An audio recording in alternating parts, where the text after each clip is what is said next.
Welcome everybody. It is Wednesday, May 13th, 2026, and this is episode 5 of Casuals Yapping About Games, or CYAG for our friends out there. I am here today. My name is Andre. So sorry. I'm waiting patiently for the comment in the YouTube video for somebody to be like, "Yo, CYAG, new CYAG's out." It hasn't happened yet. It's gonna catch on. It's going to happen. It will catch on. It has to catch on eventually. Wow. It has to catch on eventually. I feel like you've been working on that. No, not really, actually. That was pretty good. That was just it came out of me. But yes, someday it will catch on and people will be saying CYAG instead of our show name. And then eventually CYAG time. Yes. I actually look forward to the time where we've been doing this for so long that the majority of people who will actually listen to this will jump on and not actually know what CYAG means. That's what I want. It's like CYAG becomes the thing, but then there's people who actually don't even know what it stands for. I would love that. That would be amazing. That's the dream. We keep them in the dark. Anyway, it is episode 5. Welcome. I am Andre, as you know, and this is Justin, as you know. Justin, how are you? I'm good. As I was telling you a little bit before we started recording, I'm dragging a little bit today, but that's okay. You know. Yeah, we got a draggy Justin, but it's okay. Yes, he can pull it through. I got this. I will. It's pull because it we switched the time schedule, so now again it's very early for you, and it's kind of like middle of the day for me. It's not even that early though. I think I'm just dragging a little bit today, but it's like 7 o'clock in my morning time, so that's not that early. Could be worse. See, for the casual gamer, that might be a little bit too early. I don't know. I would agree. For yourself, 7 a.m., dude, because and I'm not working. When we worked together, I do recall times where you had stayed up gaming until at least 3:30 or 4 a.m. Oh, so you mean last night? Oh, wow. What you mean? Well, I look forward to it. I'm curious if this is just another night of Deadlock, or if this is another a night of new gaming experiences. It's actually. So I will be honest. It's a bit of both. Okay. It has kind of become just a staple of Deadlock sitting with the boys. down here at night, and playing. It's not the boys. It's just one of my friends. This is the only one I apparently converted. Which is funny because so out of the whole group of friends that I usually play games with, there's always that question of sometimes we don't have a game we all like to play together. That just happens, right? That's just sometimes there's that one like Arc Raiders. Yeah, there's that one game where everybody's on board and everybody's cool with it and everybody likes it and has fun with it. But there's usually, I bet everybody has gone through this. Everybody that plays games online with a group of friends has gone through this, where sometimes there's just like, oh yeah, 2 of my friends are really into this game, but I don't like it, so they're just playing it. And Destiny was that moment for me. I felt like actually, I could not get any of my friends into Destiny that I used to play online with, and I'm like, y'all played the shit out of Halo. Like it's from the makers of Halo. Like, why can you not get into Destiny? Sometimes it just doesn't work, and it's weird because sometimes it's even like it's in the vein of things that we it's play adjacent. sometimes. Why is it? It just there's certain games like, for example, my buddies love to play Armor Reforger. And I am one of those type of people who loves playing shooters, who loves tactical shooters. Like the shooting part and the actual being in gunfights part of that game is fun. There's just a lot of time of not doing anything. and there's people who really love that like immersion of like, this is a military simulator. Like this is kind like, this you know is what I mean? As close as I'm going to get. Yeah. That's the without idea, having right? to actually do it. Yeah, and then you get in there and you go like, "Oh fuck, war sucks." Yeah, war sucks. Yes, exactly. It's not Call of Duty, dude. And so and there's a lot of time. It's like I don't the ADHD in me doesn't really allow me to enjoy that game because I get bored. I get bored very easily with the waiting around, and then the action because I am a bad player and die so often that so I have to go back and then come back into the action. I spend way more time traveling back and forth than actually in the action. So eventually, I was like. this is not for me, guys. And so that's one of the games where they play it and I don't join. It's fine. We all have that. We're all adults. We have an understanding. It's fine. Yes. And so for Deadlock, actually, like I was the one who was curious about it when people started talking about it again because of that like latest update where they changed the game and it looked pretty and they put new characters and everybody on YouTube was talking about it. And I was like, okay, I want to go check it out. But those fuckers I knew, they will not touch a MOBA with a 10-foot pole. So I knew I was not going to. Don't blame them. Yeah, exactly. Me neither. That's the funny thing. Me neither. I don't blame them at all. So I was like, I'm not going to get any of them to play this with me. But there was one of my buddies who he used to be a huge Dota head, like until very recently. Like it was a game that like a forever game for him where he's been playing that game for 15 years. I don't know. Super long time. Kind of just, going back in and out whenever, Yeah. So he does enjoy MOBAs. So I was like, hey, do you want to try Deadlock with me? He was the person who I tried Deadlock with the first time. And then we both were like, not really for us. Was it just not baked fully enough or? No, it was it was a different game. The things they changed made it into a somewhat of a different game that coming back to it, it's way more fun now than it was before, at least for me. I think it's not just me, it's a general opinion. And that's why we're seeing so many new people get into the game now. It's because of all that hullabubb on YouTube. And so many people are kind of like making content about it. And the game is kind of like starting to grow more and more in awareness of like that it is out there and the people who play it are really into it. And so like that's kind of attracting a new crowd. And so the game is popping a little bit, not as if it was released. I was looking on Twitch just to see like how is it doing in viewership. Yeah, it's not huge. It's not huge, but like it's right now it's below Saros, Subnautica. It's lower down there. It's got 4,100 viewers now. Like it's still a niche crowd. Like the game gets around like on a weekend right now that game globally, because again, it's only available on Steam. So we have to trust these numbers. Has around 70 to 80,000 people playing every weekend. That's a lot. It's not huge, but it's a super healthy number. Yeah, but that's like an invite-only game as well. A free-to-play, invite-only beta MOBA, right? It's really weird. And so like I did convince this one friend to try it out with me. The funny bit now is that he is so much more addicted to it than I am. So that's the funny part. Is that he's always like, yo, Andre, get in the game. Get on the game. Yes. He was totally in the beginning. He was like, I don't know if I want to jump back in, man. And I was like, yeah, me neither. I just want to try it out. I wondered if you wanted to try it out with me. So he's like, yeah, I'll try it out. So we did, and we jumped in, and there's a new mode in the game when we jumped in that's kind of recent, which is called Street Brawl. That's kind of like a faster game. It's just like it's a 10, 15-minute match. It's 4v4 instead of 6v6. It's a toned down version of the main game, just so you can get in, get out, play a couple I like it team they call fights. It Street Ball. That's fun. It's because it's literally just you go in, you don't buy items, they give them to you randomly like a roguelike. You got a couple choices, you can make your choices. And then it's luck based basically because it's random. And then you just go in and as a team, you fight the other team. That's it. There's no other elements of the MOBA like farming or whatever. Yeah. It's just go in and fight. It's the usual. There's always a mode in MOBAs like this. There's ARAM in League, which is all random, all mid. There's always like a fun mode where the whole objective is you just go in and fight. Just fight. Because like fighting in these games is the most fun. But in the actual that's what matches, I always enjoyed about when I watched MOBAs was whenever they would get in the lane and I'm like, oh shit, it's about to go down. Yeah, and there's like suddenly one more person and then it turns into a fight and then suddenly it's 4v4. It's that's always the fun part. In the actual standard match of a MOBA, any type of MOBA, there's a lot of stuff happening that is not fighting, right? Yes. But this is that fun mode where it's just go in and fight. Right.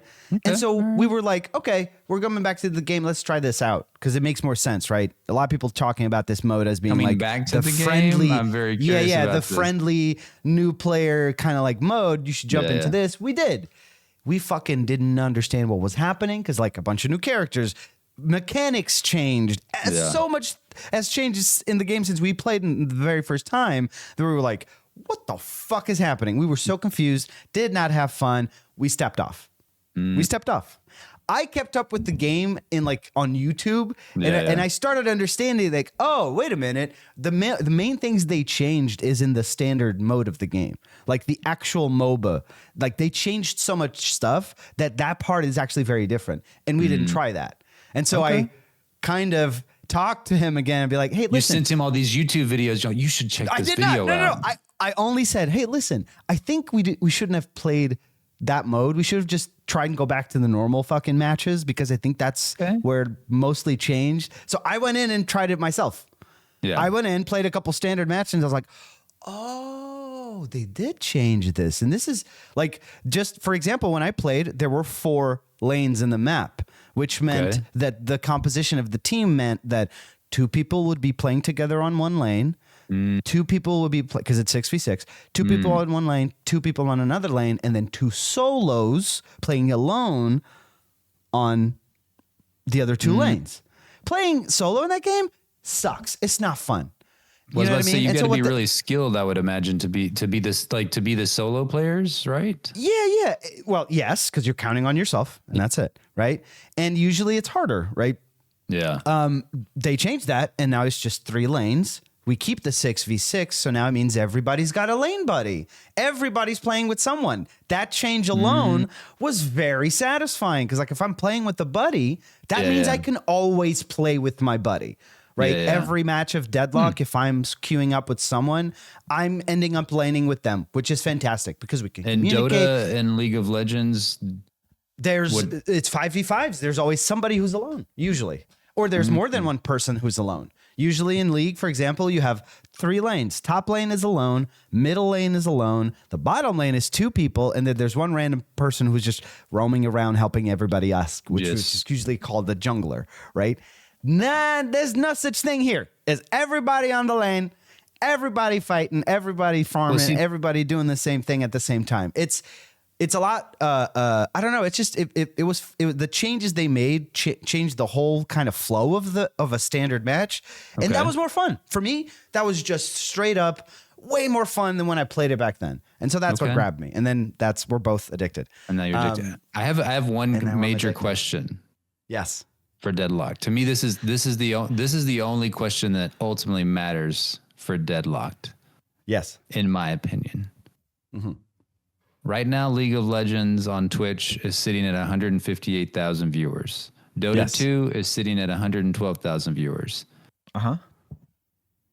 Will Deadlocked reach the heights of League of Legends and Dota 2, and will it surpass either one of them? I can totally imagine this making it to the heights of Dota 2. Okay. Because, and this is just because, it's the exact same person who's heading Deadlock now was the person heading Dota 2. Okay. So we don't know this, but we're expecting a similar type of treatment. And so far that's what we've been seeing, the way that the people involved in the Deadlock development seem to be handling this. It's very similar to how they handled Dota. And that's good. That's good. So if it will reach those heights, here's the thing. This game definitely has something. This game, in comparison to, actually in comparison to those other MOBAs who have tremendous staying power, this has that juice. Okay. Coming from someone who was addicted to League of Legends for many, many years, I recognize that addiction. Yeah, I recognize that juice here. Like, it's usually always a mixture of elements with these games. It's never just the one thing. And definitely here, they are doing a couple of different things so well that when you put it all together and you're inside of a match and you're playing and just actively like moment to moment playing, it all comes together and it's such a nice experience, such a nice package from all the elements, from moving, from shooting, from, fighting with your abilities, countering each other with your, all of that, all of the fucking bullshit they have to come up with of mechanics and all of those. It's so weird how those all kind of work together. That's usually how these games impress me, is like, all of these systems intertwine and work together, and you have a game that's kind of like an ecosystem every match that's like just, you know what I mean? Like you could watch a match of a MOBA from a top-down perspective as a map and watch it unfold, and it looks organic, right? Because it's people. So like the way that match evolves because of the people involved is always different. That's why people play these games for years, because no match is the same And I think that's why it's so interesting to watch on platforms like Twitch, right? I mean, that's 100%. I never got into MOBAs myself. I think I may have mentioned this before, but Smite was something, and I think I've told you this when we worked together. Smite was something that caught my attention back in the day, because it was like supposedly at the time intended to kind of ease people into MOBAs, because it released one of the, I mean, I would say at the height of the popularity, but no, it's super popular still. Like it, but it was kind of it was a newer genre, I think, at the time whenever Smite first released, and I just so happened to live right next door. Literally could walk over to the Smite World Championships, and so I was like, oh man, this is. I saw it like on my Twitter feed, and it's like Smite World Championships, and it's this weekend. And I was like, oh shit, like let me walk on over there and check this out. And before I did that, I was like, well, let me like try to. I don't know what this game is. Let me learn about it. I tried to learn about it, and you're completely correct in terms of it felt like. There was, I couldn't figure out the strategies, because I would get in and I'm just like, I'm getting like destroyed like instantly. Like what is happening? Like, I feel like I'm a pretty decent gamer at that time. I mean, this is also like 13 or 14 years ago, but I'll just say like the thing about when I went to the World Championships, and it was just so much fun to watch, because you like moment to moment, you never knew what was going to take place. And you're right. Like in terms of this player has such a unique and different style of play versus this other player. And then they meet together in the middle, of one of the lanes, and just all shit goes crazy. And was it the jungler? That was the term? Yeah. And when you said that, I'm like, oh, I remember the jungler comes in for a gank. It's where they're not expecting him to come, and you fucking make a trap and you fuck him up. Yeah. And I just remember them like, yelling. And the crowd goes wild. Yeah. And the crowd was just going nuts. So I totally understand the power appeal of like, once, I mean, it's a competitive multiplayer game. Yeah, right? It's hooks into you. You like to win. You like to win. You have to have power, and then suddenly that power can be exerted over other, innocent people when you blow them up in the game. It's like, it's very addicting. It looks. It definitely feels that way, but it never got its hooks into me, which I might be grateful for, but I feel like I'm missing out. I don't know, because that's the thing. Like any type of game like this, I feel like is. I'll give you even a better example. Any game that a hero shooter, right? Yeah. I think it's similar. In a way. I did get addicted to Overwatch back in 2016. 100%. Overwatch. You know was what my made life. me quit Overwatch? It's this exact same point that I'm going to make. The thing that made me quit Overwatch is the barrier of entry to any of these types of games for me is the knowledge. It's that when I was playing Overwatch so much that then, of course, it's a competitive game. You want to get better. You want to win. And so you start trying to understand, how do I get better and how to play this game? And then you start to understand, I need to know all of the champions and all of the heroes in Overwatch. And I need to understand what all of their abilities and ultimates do so that I can learn how to counter them or learn how to when to get away, when to engage. Like having all of this knowledge is something that I need to acquire to be better at this game, right? And it's the exact same thing with MOBAs. Now, I'll give you the reason why I think I fell into Deadlock. I'm a shooter person. I like if a game has good gunplay, if a game has good feeling gunplay, no matter if it's third person, first person, whatever, that usually gets me, right? That's something that really attracts me. This game has that. That's the thing. It's kind of like a hero shooter, as in like, there's so many fucking characters, but it's fun because you then start bumping into some characters. You're like, I really love how this guy's gun feel. Yeah. And your gun is like your main, it's the thing you're doing all the fucking time. Like, you know what I mean? Using your gun in that game is what everybody is doing all the time. And so when you find that one character where you're like, oh, I really like the feel of this person's gun and how it fires and how it reloads, like just the animation, whatever. And it just, you lock into, oh, I really like this character. And then you start snowballing into how to play with as them. And then you start understanding. And this is where I think it makes it so interesting to watch any type of this game. And I feel like Deadlock is especially good at this, and why it might make it to those numbers in, you know, viewership and whenever the esports side of it picks up and whatnot, is that the range for skill expression for an individual player, right? Like you can have two very, very good Deadlock players who play the exact same character, and yet they can play them in two completely different ways and still be very good. You know what I mean? Like there's that wide range of expression between how you want to play, and that's usually what makes it interesting to see like really good people play, right? Because it's an, oh, have you seen so and so play so and so character? It's insane the way they do it, and then you go and check it out and go like, oh, and then if you're deep in like me, you start taking notes and ideas and, ooh, what if I use that item on this? You know what I mean? Like it's this whole like, there's so much to think about. That's hard to not think about this game for me. I mean, that's fun. Like, and there's and always I'm sure, theory crafting you can do in your head, right?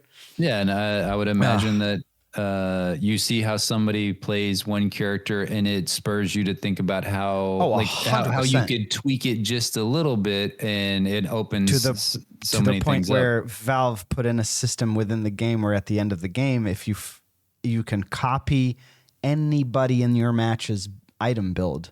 Okay. To then use later, because imagine you got completely pub stomped by someone on the other team and they were playing a character you know how to play, and you look at their items and go, oh, I've never used that combination of items. Yeah. I wonder if that's why they were, you know, fucking us up so good. And then you can just click a button, copy that build, and then try it out for yourself and then see for yourself. And sometimes there has been cases where we've done that and been like, oh yeah, this guy knew what he was doing. And just copy that build and then use it. Yeah, it's interesting. Like they're on Twitch, and again, I'm only looking at viewership right now. Obviously, like you said, the player count is extremely healthy. But still very low. Yeah, but in order to achieve those same numbers, I would eventually say not so low for a game that's invite only. I mean, it's not like you can just head over to Steam and download this right now. And to be honest with you, a game that's not in that place yet to receive like a huge influx of new players. Like, again, it's a complicated game to understand. Their tutorializing is not.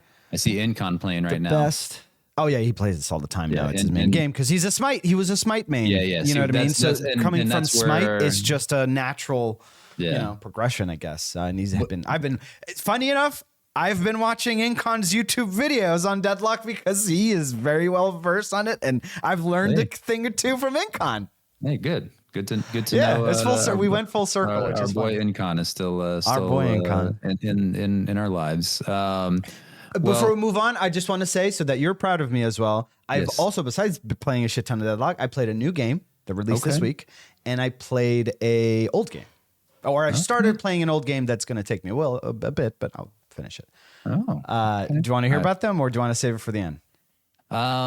Well, I'm trying to think how it. You tell me. I'm gonna say this is Andre's choice show. We've got a lot of news items. We do have a lot of news. That's what I'm saying. Maybe we want to go through those. So many things. I'm curious. Yes. What I would say right now is you just go in the grab bag and you pick whatever you want to talk about now. I definitely want to pick your brain about 007 because I feel like you've been kind of absorbing a lot. I have, yes. I'm very excited about it. And there's a lot of previews out. There's a lot of talk out. There's a lot more information out right now, right? Yes. What are you, what's bubbling up? How are you feeling about it?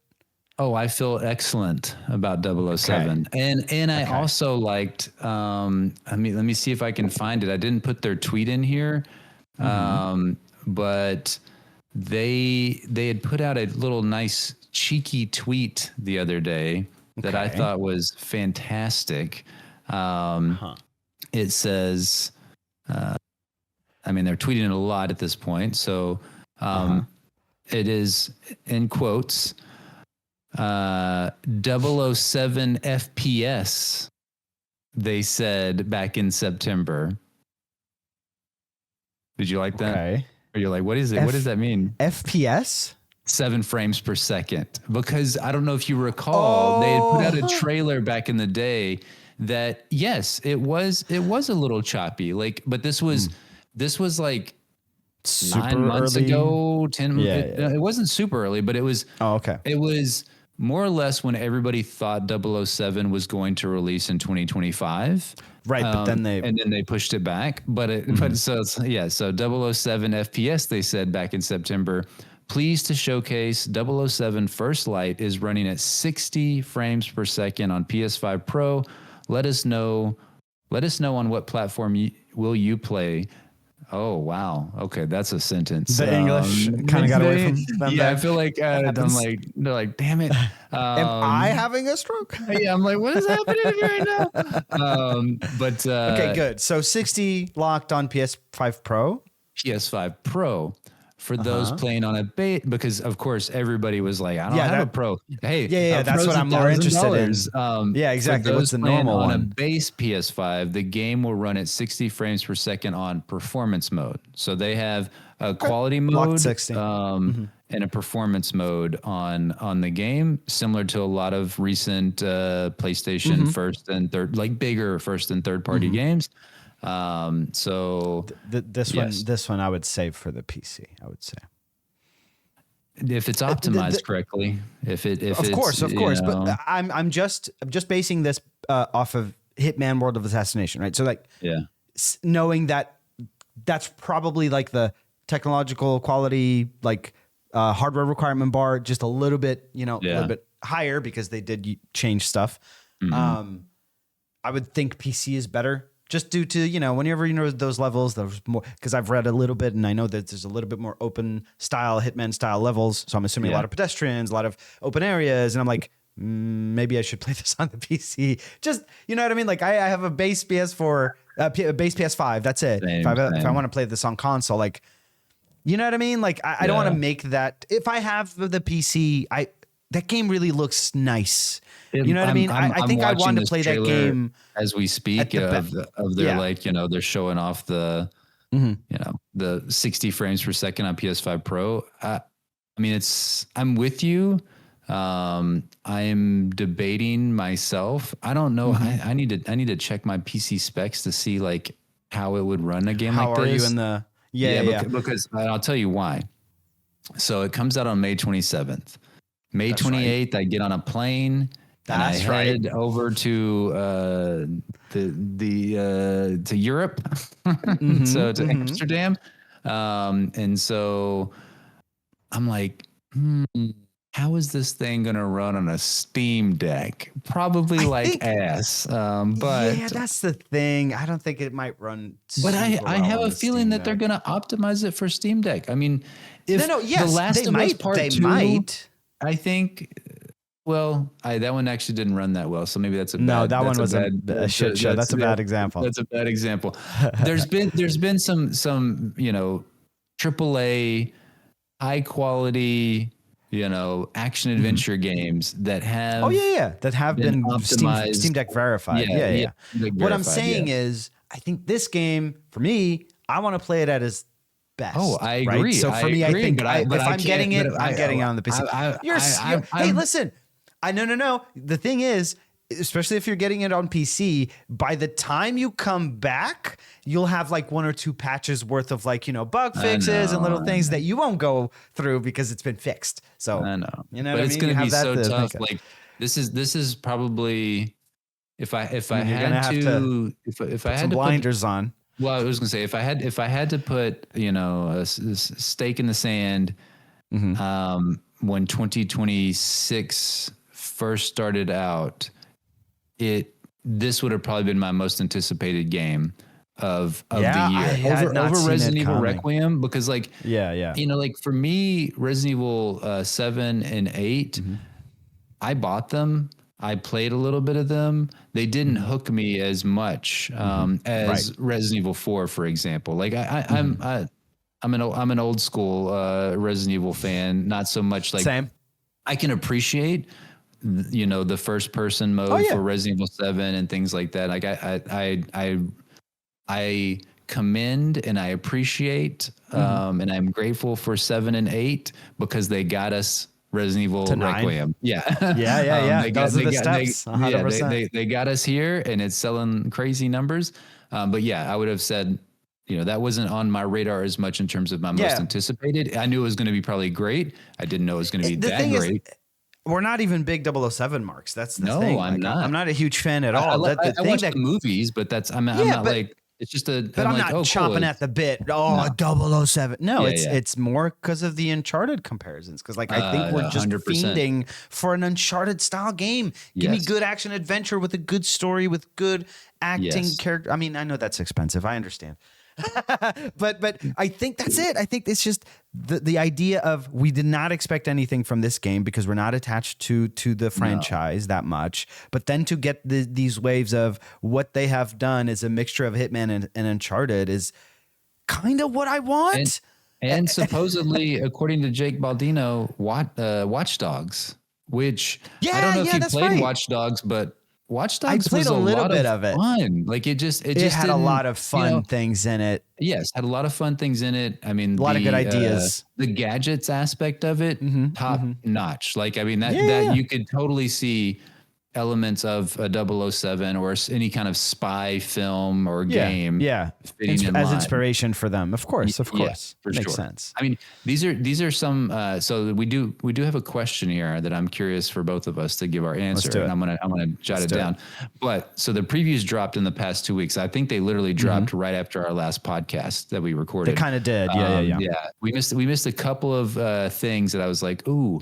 They dropped right after we recorded, but Video Game Chronicles says this is their headline: 3 hours with 007 First Light convinced me it's a genuine Game of the Year contender and maybe the best Bond game yet. Which, to be fair, I'm like, how many really great Bond games have there been? Name them. Name them.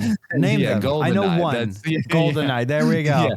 Which that's what people know. I know that there was a couple like after GoldenEye that like supposedly were good. They never got me. Never heard of them. Never heard of them. And I know Jake Baldino has mentioned a couple of like he has like a favorite. I wish I could remember one of the names. He names drops it all the time when he's talking about 007 First Light, but I just it's escaping me. Yeah. But there is one it's a that niche he one. loved, We don't know about it. I want to say it came out on like the during the 360 era, I believe. But again, I don't remember. Probably attached to some of one of those Bond movies coming out during that time, probably. Yes, probably. I don't think they did the Pierce Brosnan Bond movies. They got game adaptations every time. They did. Daniel Craig ones, it was that not time. So much. It was past. It was past that time. Yeah, it was. James, the early ones were still in that phase where it's like many major movie studios are like, we have to have an adaptation. It's a film about furry animals in the forest. We need a game. Yeah. We need a game for every platform. Well, it wasn't quite as bad. Remember like the NES days. Oh my God! Listen, it's not. You don't even need to go that far.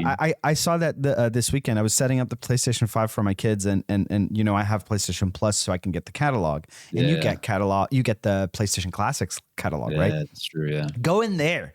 Go in there and see how many fucking Pixar games are in there that are just movie tie-ins. Toy Story, Ratatouille, fucking. There's so many, dude, that I had no idea existed. For the PS1, for the PS2, for the PS3. Like, there's like 3 Cars games. Like, I had no idea these existed. They're all in there. You're right. Yeah, the PS3 had a bunch of them as well. I do so feel like it was the PS4 and the PS5 era. Like, they just fell off. Like, I don't know if the gaming became too expensive, like development, or just both, and they didn't sell because that's never really sold that well.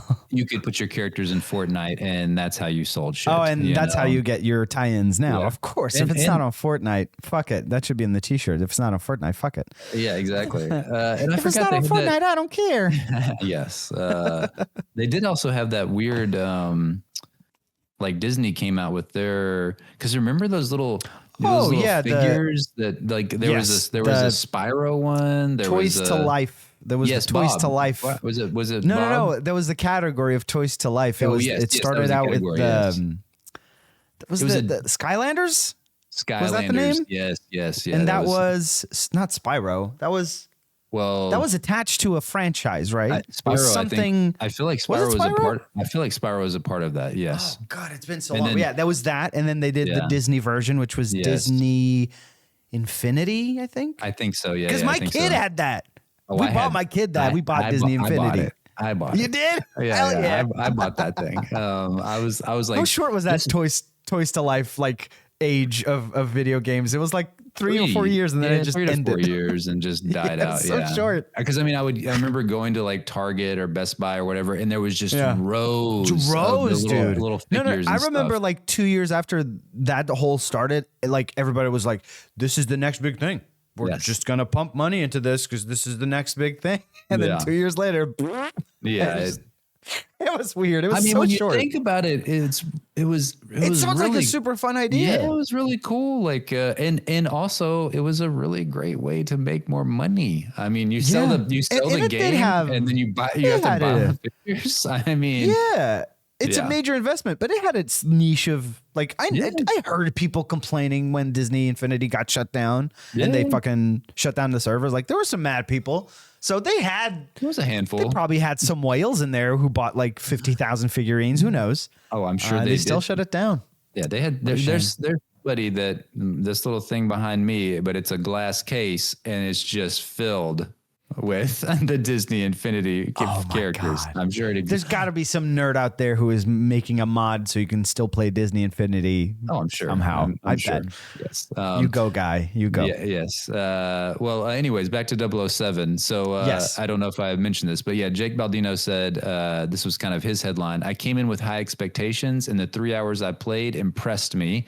GameSpot said could be 2026's game of the year and the best Bond game ever. So they're right in line with Video Game Chronicles. And then Shinobi did this like really awesome. I did read that breakdown. That was a breakdown. fantastic breakdown. Yeah, I was like, I don't know who CGM is, but IO Interactive might be the perfect Bond studio. I think everybody was aligned on that ahead of time. I think that's what started this. Yeah, exactly. So, I watched a lot of the previews. Now, granted, this was 2 weeks ago, and I've since watched a bunch of other stuff. But every time I watch a preview, I'm just like, is that like a young Nathan? Like, is Nathan gonna pop out somewhere? And Except he's British. Yeah, yeah, that's true. He is. All of a It's sudden he's British, British. Nathan. But I was a little concerned because Hitman's cool, but that's not what I wanted. I wanted elements of like, oh wow, Hitman's really good at this certain style of gameplay, but I did not want that to be like the gameplay of 007. And I'm really pleased. Yeah, you like, didn't want a hitman with the 007 skin. No, not at all. Right. Not at all. I'm like, yeah, just go do that in Hitman and sell the skin. Which you know? can, which they Yeah, do, kind of, yes, you know. Yeah, Well, exactly. Isn't that? I mean, that was their Kind of what they do. They put characters in as a target, assassination targets. You could totally do a 007 mission Yes. in Hitman. Yeah, you could. Of Yeah, course yeah, you could. But yeah, exactly. this is not So, that. This is not supposed to be that. I'm very glad that it's not that. I have heard even in Shinobi's breakdown that it said that the gameplay is a little bit reminiscent of Arkham. So yeah, it says action is super smooth and feels utterly transcendent. Okay, harkens a bit back to Batman Arkham, and then this was the one thing that I heard, I think, in multiple previews. It says intense boss fights, one described as the James Bond version of the often lauded Mr. Freeze fight. Right. Which I'm like, I don't know. It looks amazing. It's everything I've watched, read, listened to. I've mostly read. I've not watched a lot of stuff because since once the talk started happening online, and I caught wind of it, I was like, oh, wait a minute, maybe this will be something that I really want to play. And so I kind of stopped watching stuff because you don't you want know to what I mean? Like, I think I'm spot in for this. I don't think I need any more convincing, if that makes sense. That's for sure. Yeah, yeah. So I think I'm just like holding now for the release, grabbing it, and just see how much of it I can play, you know, before the internet spoils it for me. So that's I think that's the plan. So then But you had a question. Yes. Yeah. The question is, what will 007 hit on Open Critic when it releases on May 27th? What are you the feeling? overall first 24 hours? So we're talking about all the main critic reviews coming out. Yep. I mean, a bit of a shot in the dark, right? Because we really don't know. Like, we haven't had hands on, right? It's harder for us to do this. But if we are to just base ourselves on what we know and what we've read, I mean, if Requiem got an 86, right? Or no, 85, right? I don't remember what Requiem got these days. Sorry, guys. There's been a lot of. I mean, we talked about it briefly in one of the recent podcast episodes, but there's been so many games that are getting 89. high 80s. Requiem got 89. Oh wow, 89, right? Very good, very respectable. That's pretty. I mean, that's amazing. So using this as a frame of reference, because I feel like the same type of, like, I would say blockbuster heavyweights right now in terms of releases. I think these are like the ones I can equate to right now. I can think of anything that's like as big coming out besides, you know, GTA. Not even GTA. That doesn't even count. Wolverine. That's a whole different ball game. If it really is the Uncharted Hitman mix we're reading with those elements that those folks in the previews have been writing about. Yeah. It's got to be a high 80, close to 90. If this doesn't, like, I would say that if it is as good, if it doesn't clear 90, that I would be surprised, because I do think that we haven't had a game like this I think the reason why these previews are so good is because we haven't had a game like this in so fucking long. I think it's mostly, we're thirsty for a game like this. Dude, if this was a PlayStation or Xbox exclusive, wouldn't you consider this one of those single player, story driven, big? Oh, this will be a console AAA release. This will be a console seller. It's not, because it's multi-platform. It's no one's. Yeah. But right? It would be. It would be for sure. I would say realistically, because I know that there's always, it's very typical now to have naysayers and people who find flaws in everything and use that to drag scores down. Yeah.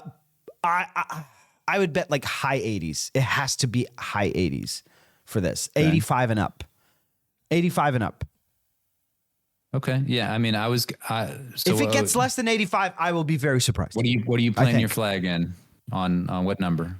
If this is the game that I kind of want, I would top it at a 90, at least a 90. Okay. Because so if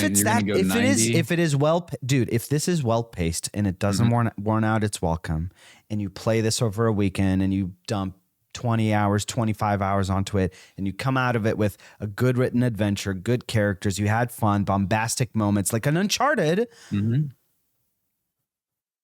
to me, that could smell like a 90. You know what I mean? If it's well paced and it doesn't have those problems that sometimes these games fall into, where like, oh, the third act of the game is not as good, or you know what I mean, like story wise, or if it's good in those aspects, and if it was well written and it keeps us going and entertained, and just like we can't think about another game until we finish this game, then high 80s, 90s is what I would say for sure. But again, it's hard to say when we haven't put our hands on it, right? No. I this is all, you know, we're just prognosticating. Conjecture. Conjecture. I'm gonna go with an 86. That's what I feel like this game is going to get. Okay. You say 86. I say 85. I mean, you're saying 85. I thought you said 90. Yeah, realistically, I think it would be closer to an 85 if it was up. What I'm saying is, if the game delivers on everything. Yeah, what I want, if it delivers on everything that I'm picturing that I want, then I would say 90, right? But it's impossible to know. So realistically, I'm kind of saying 85 and upwards. If it gets less than 85, I would be then very surprised, right? Because it would not match what we've heard about. I agree. Yes. Okay. I see what you're saying. So you're actually saying 85. Okay. Yeah, So, a realistic 85 okay. sounds good to me. And Okay. and hey, 85 on OpenCritic for a Well, game and that's going to be reviewed by every fucking publication. You know yes. what I mean? The average goes up, or sorry, the average goes down. Then 85 is very respectable for a first. I mean, it's not a first. First. What do you call that? Like not a first release or an IP, a new IP. It's not a new IP, but it is for No. them. So it's For them, it's kind a of new a new IP. IP. You Yeah. know I what I mean? mean, Like it's a brand new game in a sense. yeah. So No, I agree. 85. I think is good for. If it gets 85, I say that's a fucking win. I agree. I think anything above 85 is a win. Actually, and a great question. What did Pragmata get? Brand new IP. I know it's from the Kings. Oh, they got. I think they got high. So I was looking at 86. 86. Okay, yeah. 86. Again, very good and respectable Yes. for a brand new IP. Well, from player a known player developer. rating is 100. Hey, what can you say? The players love it. I mean, that's a pretty amazing. Yeah, I looked at It is Uncharted. good. That's great, actually. The Lost Legacy got an 85, and that's why I was like, I could totally see it falling in that range of not an Uncharted 4, but a Lost Legacy. So because they did say that it's going to be a 20-hour, like that is the campaign length is 20 hours, and I'm like, hey, you're speaking my language. That sounds amazing. Exactly. So sounds like a weekend affair, Yes. and then we're good to go to move on to other games. We'll see fantastic. if I can constrain myself from not getting it in two places because I am just so fiending to dive into it. And I'm like, oh, what better time to dive into it than a 13-hour plane ride, That is true. That is very true. But even though the Steam Deck would die. That's what I was going to say. I was going to say that is a question of can your Steam Deck handle it? It would get me a good, probably 2.5 hours or something. So I mean, if you're, I think you should do that, but also just in case, load up some Slay the Spire 2 on your Steam Deck before you go. Because you're not wrong. 13 hours? You're not wrong with that. I did. You might come out of that flight like completely just, oh my God, I'm addicted to this game. Well, I did recently purchase a game on Steam, and I purchased it with the intention of like, oh, this will be depends on who's sitting next to me in the plane, I guess. But whoa. Yeah, what kind of game is this? Is this one of those games that you have to hide from other people? Well, I've heard that there's some scenes that are like, oh, okay. Oh, is it? What is it? Is it Dispatched? Is that what the game is called? Oh yeah, Dispatch. Oh yeah, Dispatch has some racy scenes. Yeah. It's no different than if you were watching like Invincible. Like I feel like true. Yeah. The standard of like the violence and the sex and the scenes is about the same.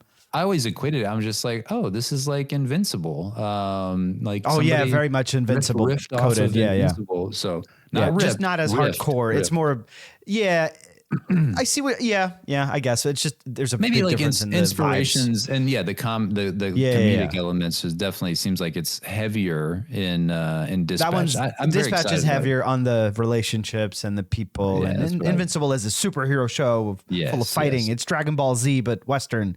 It's great. Yes. No, but yeah, I think Dispatch is a great 13-hour flight game because you'll probably beat it. I mean, hey, all in one sitting, and you'll fucking have a great time, and that flight will fly on by. Okay, it's like you watched an 8-hour movie. That's how it will. Or like, sorry, it would feel like you just binged the whole season of a good show, which is what you can do on a long flight, right? Yeah, it's perfect. It's actually, either that or going to be 007. You should just do that.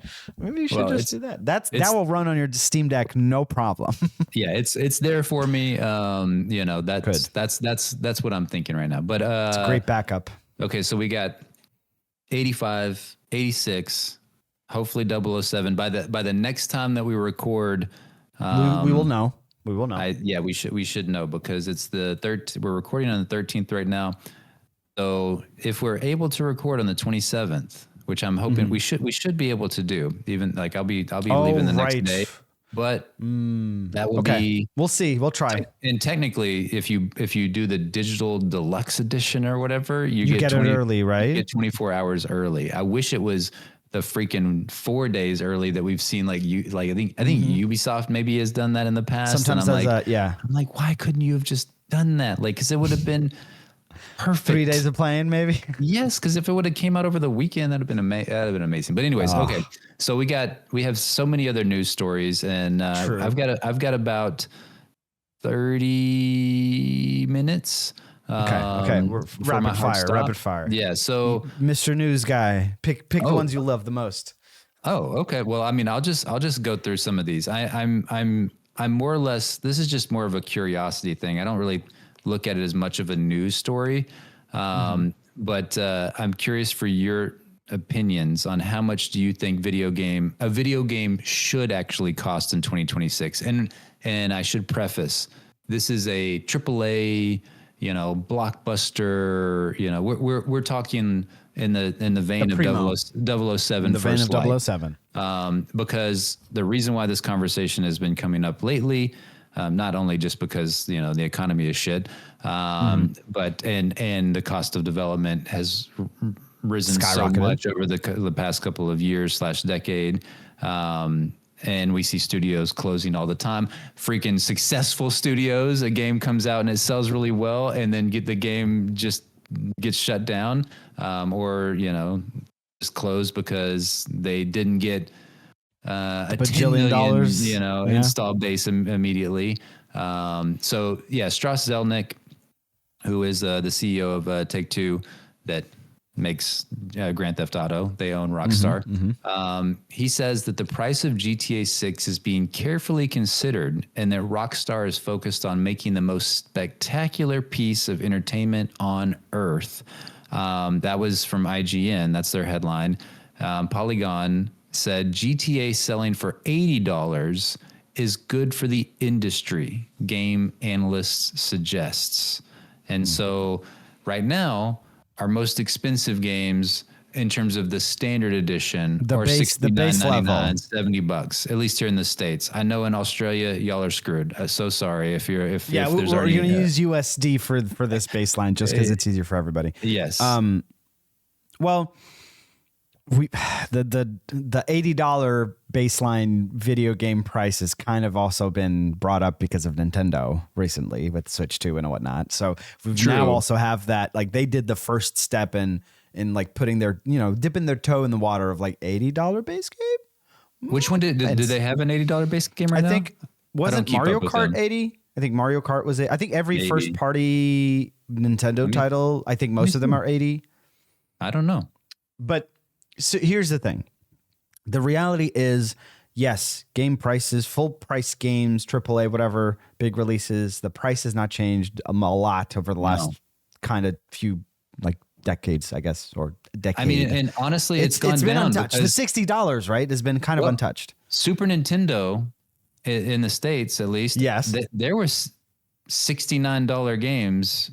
Yeah. And I want to say maybe even $74.99 games, because I just remember like the Toys R Us and the the little flyers and stuff that they had when I was a kid. But yeah, they and so speaking of Nintendo, I mean they have a history of having the most expensive games, which again they were cartridges and stuff like that. And the games that stay the most expensive the longest as well, right? They held their value. I mean, they held their value, exactly. Working at GameStop, I mean, we get that first. The Nintendo trades. We're rich. It's what you want, exactly. So it makes sense. So that's what we've been seeing, right? It's the hike, not the hike, but the climb to 70, and then the fiddling with 80 by Nintendo. That now it's all, and then Xbox tried. Remember, Xbox tried 80. Well, and then they were like, oh, sorry, not 80. Well, remember, there was that backlash. Well, PlayStation came out with their first party games at $69.99 for PS5, and that raised the bar. And I will. That did. I'm going to tie this in because this is another news story that I had in here that goes in line with this conversation. So Saros has sold 300,000 units in its first 2 weeks. This is according to Reese Elliott from Alinea Analytics. If you don't subscribe to their his Substack, I get his newsletter every so often, and like has all these like video game sales breakdowns. It's pretty amazing, and I'm loving his like his tweets that he's putting out. His shout out to Reese. But 300,000 copies in its first 2 weeks, and this is.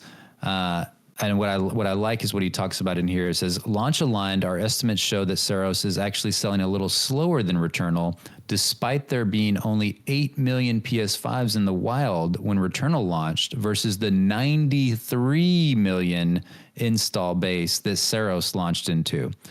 I love that he caveats this, because it's just because there's a smaller install base does not mean that your game should automatically sell better when there's a bigger install base, because we know how console launches go. You're starved. You're like, give me them games. And that's why exactly what I was going to say. Yeah. Back in the day, you would see 5s and 6s in terms of ranking, like ratings, that would sell crazy numbers just because they were launch titles. And that's why the library is small. Yeah. There's not much to compare it to compared to now. Exactly. And think about it. When Returnal did come out, in the very beginning of the console life cycle, you still hadn't that install base of teenagers playing their main games using a PS5, like the Fortnites and the Call of Duty Warzones and all that stuff, right? Yeah. So there was not even that to gobble up those hours. So anything that's available, you might give it a shot, right? Yeah. No, I completely agree. I mean, we saw that too with, I don't know if you remember, but do you remember that game when the PS4 came out called Resogun? Oh, yes. I played a shit ton of Resogun because I had a PS4 at launch, and guess what? There are not a lot of games. I played that Killzone game a lot. That game sucked, and I finished it. Guess why? There was nothing else to play, dog. Yes. I mean, I do remember the Killzone game, and hey, shout out to Insomniac. Like, you gotta redeem yourselves with the franchise. Yeah, you guys. I love the franchise. I love the vibe of the IP and the Hellgast. Guys, come on, use it. Make something else, dude. Yeah, bring it back. They're just a Marvel studio at this point. But exactly. And Resogun was Housemarque, right? I do. That was the thing that got me. I loaded up Resogun the other day because I missed it. I was like, shit, I used to play this all the time. It's such a fun, like, play it for 10 minutes and be done with it kind of game. That I loaded up and I was like, oh shit, Housemarque. Yeah. And then just clicked. I was like, oh wow. And I mean, looking at that game and looking at Returnal and Saros is like, that makes sense. Yeah. Well, that's what I've been wanting, is something where I can have that arcade style feel of I can just hop on 10, 30 minutes and I feel satisfied when I put the controller down. And I think that that's what hurt Returnal, in my opinion. It had the gameplay for that. It was perfect gameplay, but those runs, man, I'm over here like long, 50 minutes, 65 minutes, whatever. Long. Like, I was like, this is, I can't do this. It's not sustainable for me as the average casual player. But this is what Reese mentioned in his post. He said, it's really a shame, as Saros is a fantastic game and frankly deserves better numbers than this. But 3D bullet hell type games, especially those with a $70 plus price tag, are a tough sell in today's market. And so circling back to how much should games, cost in 2026, if GTA 6 costs $100, it costs $100. I'm fine. That's the thing. Everybody's waiting for that, right? Like Sony, Nintendo, Xbox, but that doesn't mean that if GTA 6 comes out and it's $100 and all your Nintendo's, PlayStations, and Xbox are like, ooh, there's a new standard price. No, there's not. There's fucking not. There's not. Only GTA 6. Exactly. Put Returnal at $49.99, or sorry, put Saros at $49.99. Banger. banger. Yeah, then having that comparison, yeah, for sure. I understand like they can sell like 300,000 copies at $70 and they're like, hey, we made all this money and we know that we're going to put it on sale later and it's going to sell better. And it's going to continue. Yeah. It's not a one and done. This game will continue selling for as long as they want to support it, I guess, as well. Cause like, you know what I mean? Like if they do DLC, if they, I don't know, they keep touching the game because that's a roguelike. It can be balanced. It can be made a better experience. Make it a game that in 6 months people come back to and go like, oh shit, it's much better. Yeah. That will make, I don't know. It's a game with potential to keep selling. Yes, 100%. Just, I have that feeling that as soon as GTA puts the fucking foot on the ground, plants the flag and says, our game is going to be X amount of dollars, that is going to be a huge moment for us to look at what's going to happen. And I bet your ass that someone in that circle is going to try, and it's not going to be a GTA 6. Ubisoft for the next Far Cry game. They're going to be like, does that really count? They try everything. I would not be surprised. I'm not saying Ubisoft it counts. But games are $100 now. Yes, like no, they're not. They're thinking that it's that Rockstar has reset, set the pricing standard, and I'm like, nah, dog. I mean, I cannot wait for the discussions that are going to happen, especially on Twitter. Yes. When we know how much GTA is, and it is that $100, 100 whatever. Yeah. And then other companies are going to try to do the same, and then the discourse is going to be like comparing the amount of value per money in GTA with whatever everything in there to then the other games, and that's going to be the discourse. The dollar per hour is going to come back. Because GTA is that perfect. It's what you're saying. Like in that quote, he's being somewhat realistic. It's like, this is going to be one of the biggest hits in video games in history. Yeah. It's not just them fucking pumping their chest. It's kind of just the reality of GTA now, right? It's the most anticipated, most expected, probably the most pre-ordered, blah, blah, blah, blah, blah, blah, making hit record numbers everywhere. It will. It's one of the most expected games. It's going to it's going to also, they are being so intelligent that they're going to cater to the RP crowd as well. So that is also going to bring in a massive audience. So like, this will be the moment. This will be probably one of the most defining moments in gaming for the last few years. And I am curious to see what that price point is going to be. And then that ensuing conversation that's going to happen whenever anybody else tries to step into that game with, like you said, like a base level game, not a special edition, not a digital, whatever collector's edition, but a simple base standard game at whatever, 100, right? That is probably going to get the Twitter folks and, well, let's just look at this. Week. Selling at $80. I don't know why I had to do the math on this. It shouldn't have been that hard to do the math on that. But if they sold it at $80 and they sold 20 million copies at launch, let me count all the zeros here. So that's 1.6 billion. 1.6 billion take away at launch. What? Take away 30% or 20 something percent because whatever cuts for digital storefronts or whatever, but you end up with what, 1.4 1.5 billion still probably. And how many copies did you say that was? Well, that would be you want about 1.2 billion. That was 20 million. But how many copies? 20 million copies, dude. That they can sell that in a month probably, or even less. Maybe even less. I think they'll sell that in first week at launch. Yes, I think they'll sell that because we just said that PlayStation PS5 has 93 million install base. The Xbox is, I've seen numbers in like that's like in the 30s to 45 million for Series X and S, whatever the hell. Steam. Who knows? Because we won't get it at first, so it's only going to be consoles. So well, a lot of PS5s are going to get sold. I keep forgetting that it's not. PC is later, so this is going to be that. Actually, it may. I don't know. I don't know if they'll hit the 20 million number. That's this is the. I mean, Justin, if there is one fucking system seller in this goddamn generation of these two consoles, is this motherfucking game. So like, if there are systems to sell now to play one game, it's going to be this game.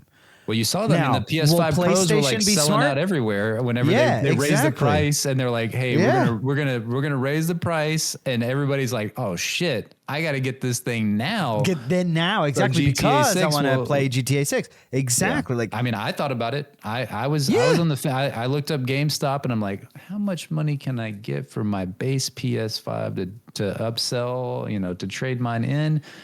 And it just it wasn't worth it for me. Which is so crazy because I am that person that I'm like, gotta have that new tech. And this is the first generation where I'm just tech, like, man. I am a new tech man. Well, yeah, but it's the first generation where they're kind of putting it at a price range where even you can't go like, oh, I can't realistically like just give this money. It's too much. Like even for what it is, it's too much money. But the right? thing is morally, like it never pays off to be the new tech person. It paid off. Well, no, it paid off. Oh, this now generation. it's the only. This is the generation. Yeah, it paid off this generation. I'm like, what? I actually bought my console for cheaper than it sells today, and I bought it on day one. Like, what?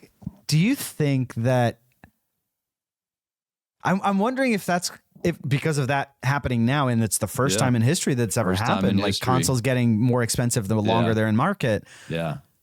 I wonder if by the time the new generation comes out, PlayStation 6 and whatever Xbox is cooking, the Helix, if we're going to see that behavior of I've learned my lesson from this last generation. I got to get it up front. No, I haven't. Even if the AI boom and the rush to RAM is died down or even if hardware is back in a more healthy place. Yeah. I wonder if people would still be like, if something happens again, if there's a new tech that comes around that then dedicate that all the hardware manufacturers again go and dedicate all their resources to, and we go back to where we already were, I'm fucking buying this console day one. Exactly. You know what I mean? And the scalpers will think, yeah, I'm going to buy 5 if I can, and I'm just going to hold them. Yes. And then in 2 years, I'm going to sell them for double the price. And that's even cheaper. You know what I mean? Like if this happens again, I wonder if the behavior will be, we will have a rush at the beginning of a console sale cycle. And then it will gradually just it was bad enough plateau. Already for the PS5 and Xbox Series X. Like, I mean, I can only imagine how bad it is. With the stock, right? It was a problem. Well, it was COVID and everything. Yeah. But now technically we wouldn't have that problem. But the stock will also be bad again because now it's just going to be the components are so expensive to source. Yeah, true. So That as well. Let's just say, I just Andre, don't know what to expect. We didn't call ourselves the old ass casuals yapping about games, but I will put this out there that we definitely lived through the best of times. I think so too. We were gamers in our primes, like I think so too. We were lucky. I think we were lucky. We were lucky. We were definitely we got to see the initial generations. We got to play the initial. We watched it all unfold, and we were able to. I can't imagine being a kid right now. Like it would. It's overwhelming. I think. How are you gonna? We talked about this, I know before, but like, how do you go to your parents, and you're like, Mom, Dad, like, and again, this is in a blessed financial situation. But they're like, yeah, Timmy, not going to be buying that for you because that thing is $1,000. I can give you an actual example of what I've been seeing with other like families that we know and this generation of kids, they're not like us. They're not asking for consoles. At most, they will ask for a Switch because that's what they see their friends playing at school or whatever. Way, I didn't put it in here, or maybe I did. But Nintendo Switch 2 prices increased. They increased as well. Yeah. Yes, of course they have. They got a $50 increase on the Switch 2 in the U.S. and then other countries it was like really. One of them was like $16. I was like, what are we doing here? Like, what's happening? Man. It's so weird. But the kids are not asking for consoles anymore. They're asking for at most the Switch, or they're asking for Roblox or Fortnite V-Buck cards. They're asking for what are they playing Roblox on though? Tablets, man. Tablets and phones. True. We had a family of friends over here, and they have 2 kids. They have a 10-year-old and they have a 14-year-old daughter. Okay. They were over here, and I have the PS5, I have the Switch, I have my consoles. Yeah, you know how I am. Yeah. Think they cared about it? I hooked up the PS5 for their daughter to play because she asked me.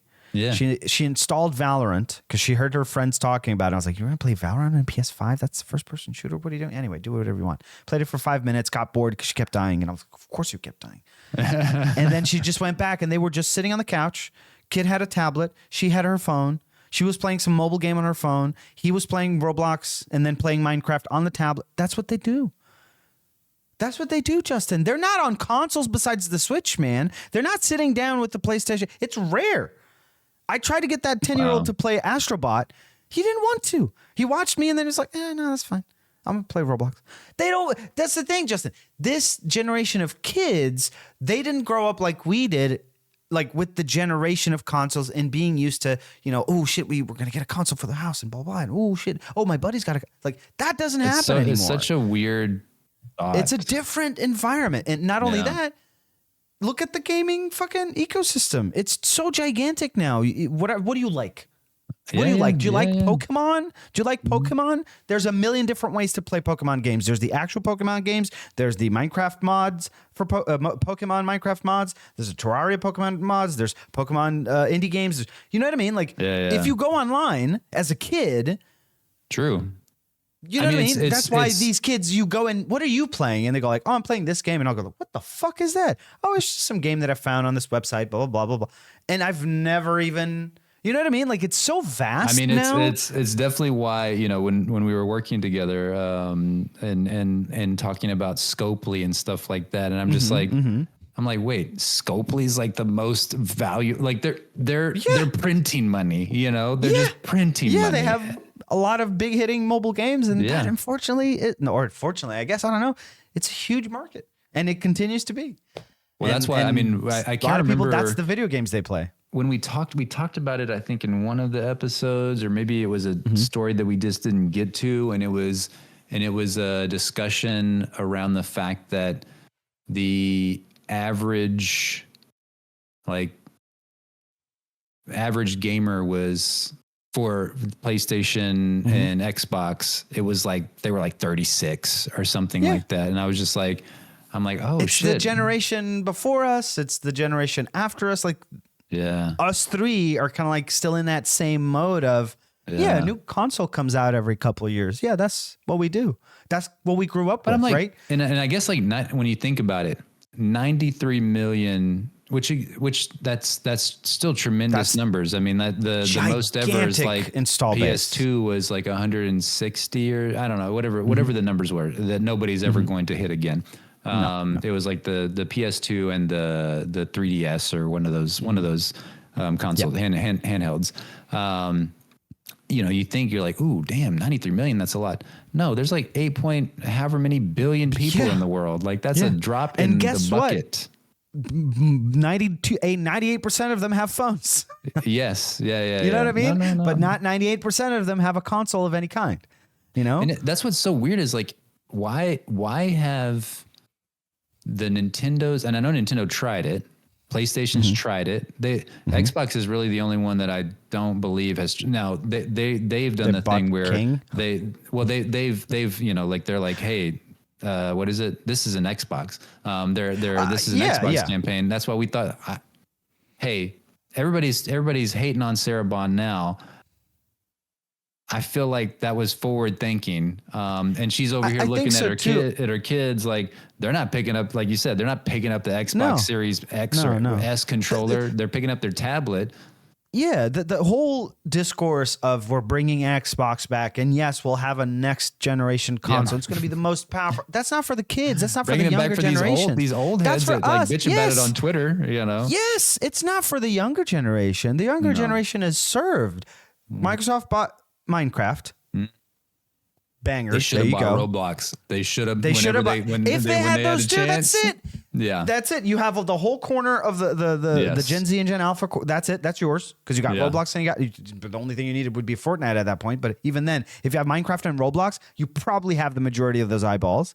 And then you have the old heads. Minecraft is still dominating. Dude. Minecraft is played by every age range on this planet. That's cool.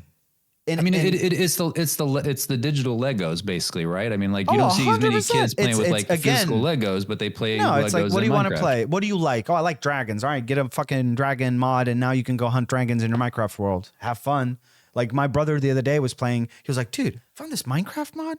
My friends were talking to me about it. It's like a fucking huge overhaul, like a open world RPG with like huge amount of like systems and items. Just a RPG.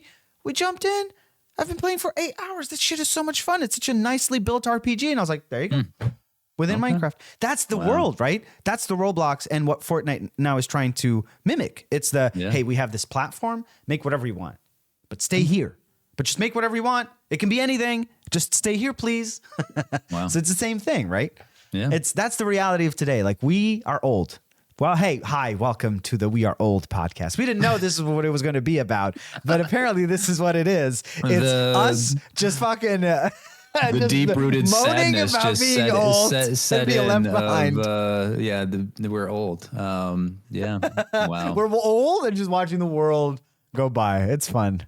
But hey, we're watching the world go by, and we still luckily. We have the Capcoms of the world out there. Oh, yes. We're still being served. We're still being tremendously, at least if I can speak for myself, I'm being tremendously served by Capcom, but by both a couple of AAA releases, studios and a lot of indies. And hey, I'm having a great time. I'm having a great time. We talked about the games are good. Yeah, the games are good. The news is actually not as bad. The news is bad, but the games are great. Yeah.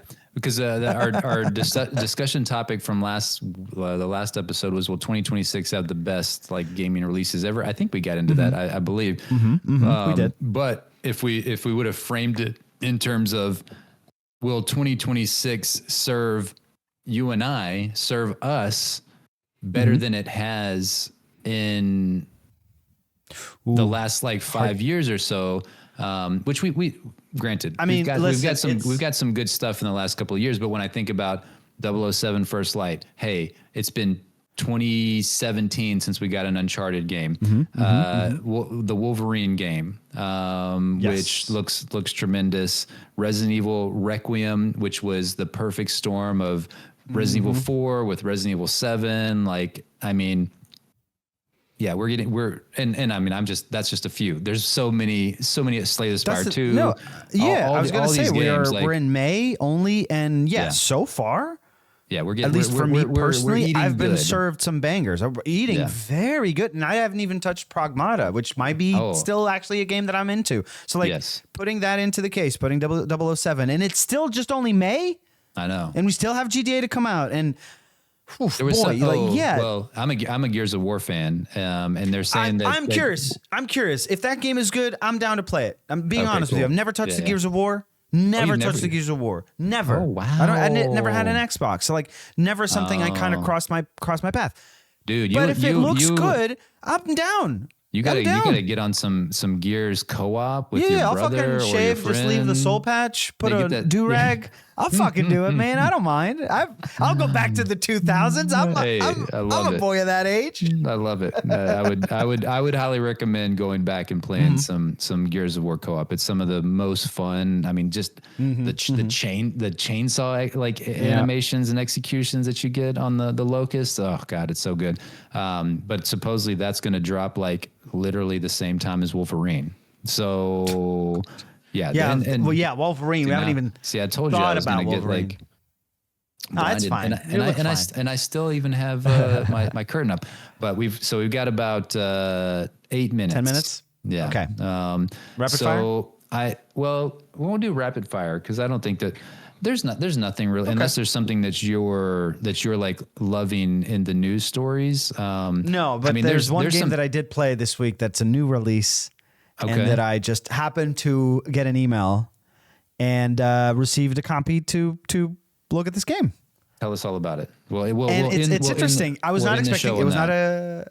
Okay, it's not a game. I didn't request this game. I just literally got an email, and I was like, I had seen that game previously on the Steam Next Fest, like on the showing. I recognized basically the key art. Did they reach out to you because they were like, "Hey, Casual's yapping about games. Like, we got to get up on this." I don't know. I yap a lot about roguelikes, so I think that maybe I don't know. Yeah. That might have some banger videos on TikTok. Exactly. That talk a lot about roguelikes. I think maybe that flagged me. So I got that copy, and it's basically so think of Balatro, right? Mm-hmm. Think of if you applied Balatro to chess. Okay. So they've picked up chess and they've turned it into a Balatro-like where it's similar to Balatro. You're going to have to win matches to get to the end. You do 5 matches. You face a boss, and then you keep going. It's roguelike. You have to survive as long as you can without losing. Get to the end. Typical. Okay. And then the way they do it is they give you a chess grid, right? Okay. It starts off small. I believe it's a 5x5, if I'm not mistaken, at the beginning, and then they give you pieces. What you're used to, right? Your queens, your gambits, your fucking Rooks. Knights, everything. Everything. And they move exactly like you know from chess. No difference there.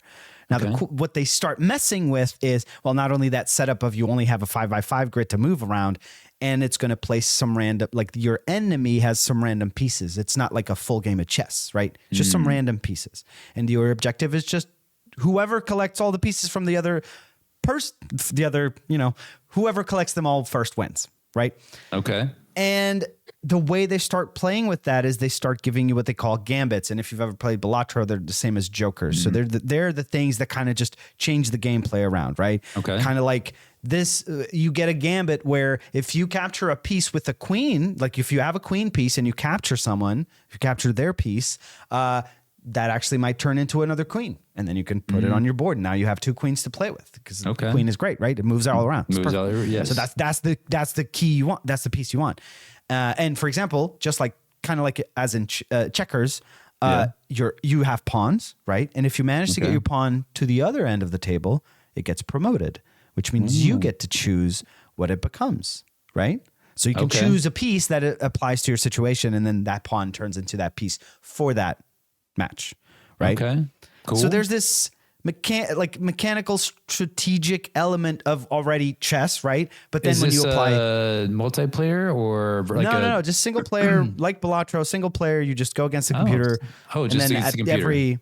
And then the stakes just keep going up. In between every stage, just like in Balatro, you have a shop, and this is where you augment your game, right? You can basically buy pieces, more chess pieces.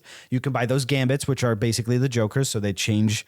They have a gameplay mechanic that they use, right? And then you can also get tiles. So it also messes with the tiles. So like it will give again, it's just messing with every single aspect of chess to make it into this roguelike. Do you play chess? Not a lot. Like in my life. I've played, yes. I'm not good, but I understand how it plays, mechanic. Right? So that's very easy for you to just transition into this game. But even if you don't, everything is explained. So it's easy. Even if you don't have an idea about chess, this is very easy to get into. What was the name of this game? Did you even it's a really weird game. It's called Gambonanza. Gambonanza.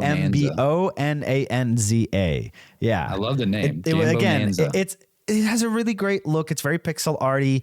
The animations are they're very, I don't know. They're all very, very well done, and just it has a lot of personality for a chess game, which is weird. And then you run up against the bosses, and the bosses always have like a special thing that they do, right? And for example, on the boss battle, and when you do 5 matches, and then in the 5th, there's the boss. You have to beat the boss to go on to the next phase. And so bosses they will show up, and they actually have like a personality, like they actually show up against you like as a character, which is kind of cool. And they have a special power, like if you capture a piece on a black tile, that tile will disappear. You know what I mean? Like weird shit like that. So the game just really plays with every single notion of chess. Okay. And so far I have a couple of hours into it. I have like maybe 4 hours into it. I've done a couple of runs I got this game. I wanted to get a feel for it so we could talk about it here. It sounds interesting. I mean, it sounds like a game that could be very addictive, like and fun 100%. in each match. If you are one who even merely enjoys chess, I would recommend checking this out because this is that quick hit of chess without being a full game of chess. You know what I mean? If that makes sense. And it's. Do you feel like it would teach you how to play proper chess at the same time? The only thing it would teach you is how each piece behaves, but not the. Well, it will teach you. Here's the thing. It will teach you without trying too hard about certain strategic moves in chess because it kind of forces you to, right? Because as the enemy moves and starts putting your pieces into danger because it can capture them, you're automatically learning.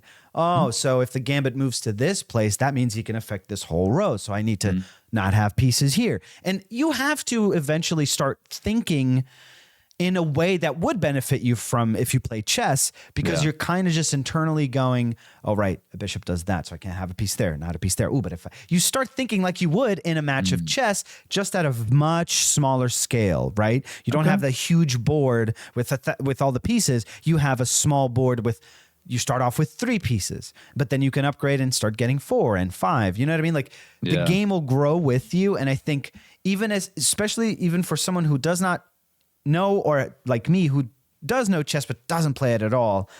And I'm looking at the visuals by the way for this game, and the visuals are wild. Yeah. Like they actually look. They're very like Bellatra inspired. The bosses. There's one that I'm looking at a picture of, and it looks like a giant clock with a spider. Ted or Ned something. I fought him yesterday. Yeah, he's interesting. It's not. I mean, it's on. This is a game you can play on your phone as well. Yes, this is also on mobile. Yeah, exactly. Which again, like Bellatra, works really well as a phone game because everything is you can do everything that you do with your mouse touch based. So it's is perfect fit for this your you? phone. Is this you and the Reddit /Bellatro? Thoughts on Gambonanza? Yeah, that is me. A Bellatro-esque chess game. I played Gambonanza less than 5 hours so far, and it is great fun. Damn it! I've been found. Shut it down. I found your ass on the just over here. Be like, hey, buy the game and use my code. Use my code. Gloria at checkout. Exactly. Gloria at checkout. You get a wonderful 0% off. So yes, I've played a little bit of this, not a whole lot. I would definitely recommend it to anybody who likes chess. That's number one.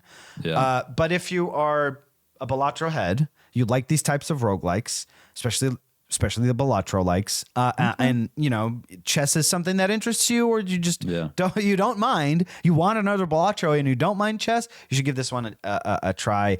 I feel it does a lot of interesting things. It's not as solid as Bellatro is, and I don't know how to explain that, but it's just that I feel like Bellatro is a much better prepared meal.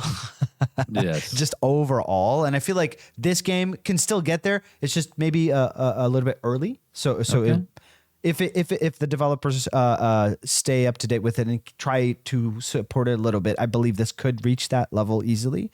I feel like there's still a lot of everything all over the air in terms of like the things that they're doing in game. But it's a lot of potential, I think, for this type of game.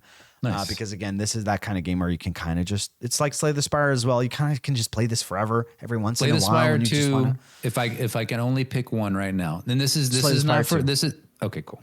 All right.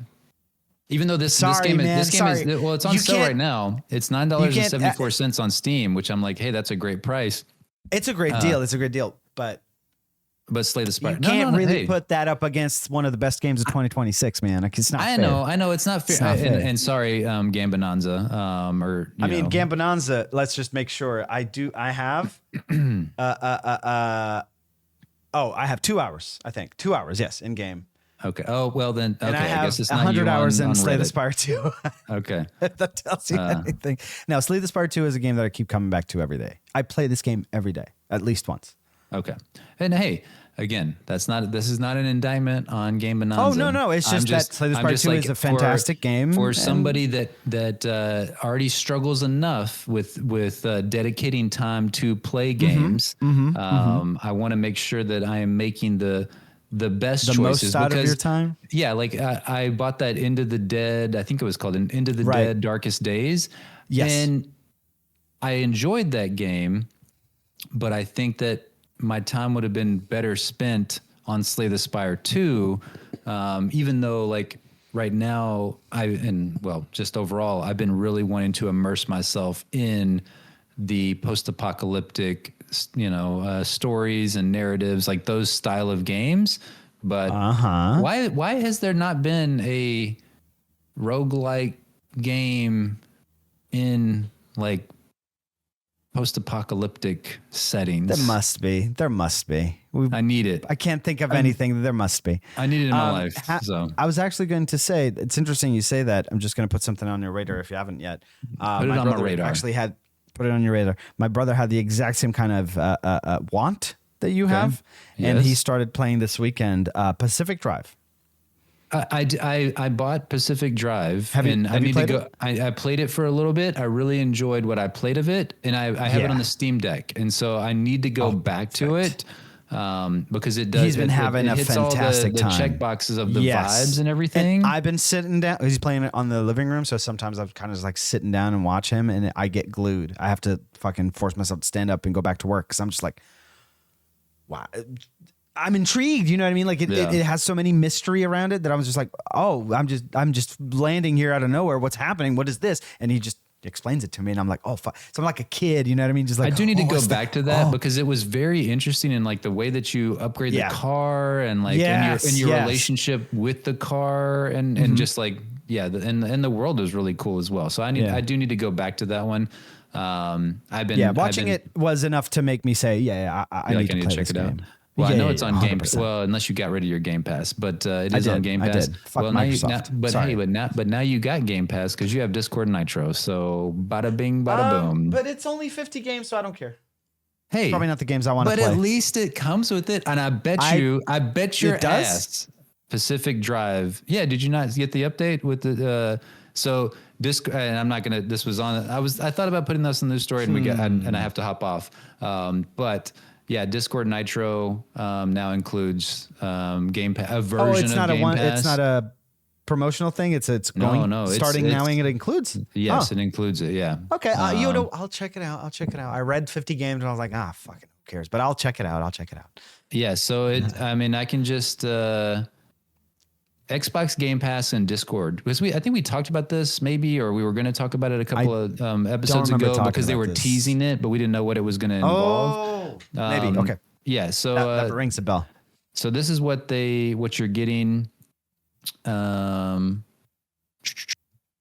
Let's see. Discord reveals updates to Discord Nitro, now including Xbox Game Pass. Earlier today, Discord shared updates to its Discord Nitro membership and introducing new features and benefits for its members. As part of that update, Discord Nitro now includes a starter edition of Xbox Game Pass where available, giving eligible members a new way to, okay, what does it actually give you? Give me the real. I don't need the buzzwords.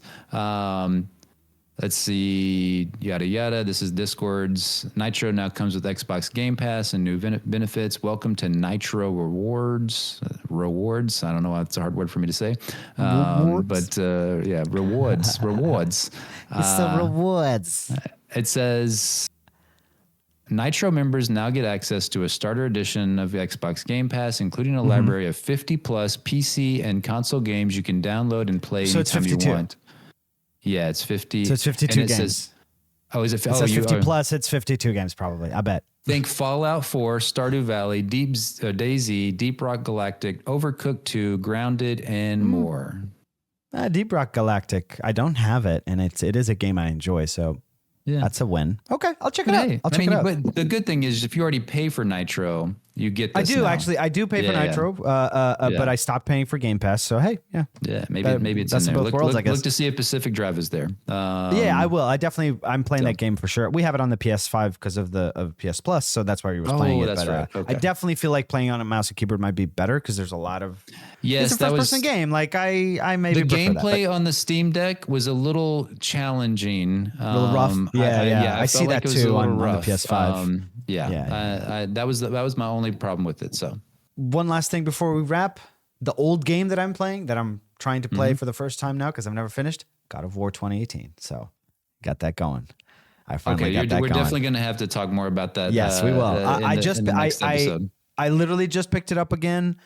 I'm in the very beginning, so I don't have much to talk about yet, but I'm planning on. You're getting all the great stuff. I mean, the beginning. Yeah. That game The plan is so damn good. I'll give you the plan. The plan is to finish this because I want to play Ragnarok, which I've never played at all, actually, and we have it on the PS5. So I'm going to finish God of War first, and then I'm probably going to pick up Ragnarok, and then I'll know the whole.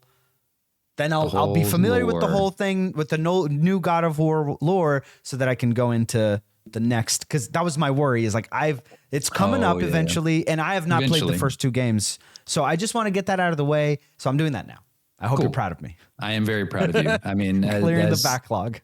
As you can see, I'm very proud of you back here in the back. Exactly. I mean, Ragnarok. It's finally time that I know and understand. Dive into that amazing, beautiful, blissful Norse mythology. Oh God, it's just launching that game and fucking loading in, and just immediately I have the control in my hand. The score in that game, the deep, the thing. Oh God. So good. Yeah, that game is sounds great, looks beautiful, and I'm playing on PC, so it's plays great. Plays great. I had not played it in forever, right? Yeah. Picked it up, and I loaded into a save because it was a save that I had that was very early on. It was past the intro only, so not super deep in. So I immediately was able to get into a fight or two. And I was like, making me want to go back and play. I'm gonna have to start this. Yeah, I'm gonna have to start this all over. I don't remember how to play this fucking game. And in 5 minutes, it just came back to you. I just looked at it and I was like, oh, wait a minute. It did kind of come back to me. I was like, oh, yeah, right. You just do this and you combine this for the special attacks. Yeah. In 5 minutes, I was back. And I was like, I'm not starting this over. I'm just going. And I just went. And that's such a well-crafted game. God damn it. And my brother keeps saying how much better the combat is in Ragnarok. So I'm just like, okay, this is something I definitely need to do. So I'm definitely checking out those games and getting them off my list. Nice. I love that. Back to get clearing those, we got to come up with a better name because I always go to the shame list. And I don't know. I don't really like that name, but it fits in terms of because Red Dead Redemption 2 hailed as one of the greatest games of all time. I haven't beat it. Never played it. And I do feel some level of shame to what I feel like I owe the gaming industry. Yes. So, but we'll have to. I agree with you 100%. Yeah, I agree with you 100%. Okay, it's another game that we have to get through. Let's talk about God of War. That's another spoiler cast. Because we've never played it. Red Dead Redemption 2 would be an amazing spoiler cast, even though it would take... No matter how long it takes us to finish it, I think 29 spoiler cast for me. Stay subscribed, hit that bell for... Yeah, exactly. It's $14.99 on Steam right now, and it does play on the Steam Deck, and so I'm also very tempted to I understand. dive into that. But Andre, it's been a blast. It's been a blast. I hate that I have to go right now. It's okay. We could continue talking, and there's so many things I would love to talk to you about in the world of video games. This is one of those moments where I'm like, damn, do we need to have another episode next week? But yes, it was a lot of fun. I feel you. Yeah, but there's so many things I want to dive into, but it was a lot of fun. We'll save it for next time. Yes. Okay. All right. All right, everybody. Thank you for watching. Thank you for listening, and we hope you had a great time over here with episode 5 of CYAG. Yes, that will catch on.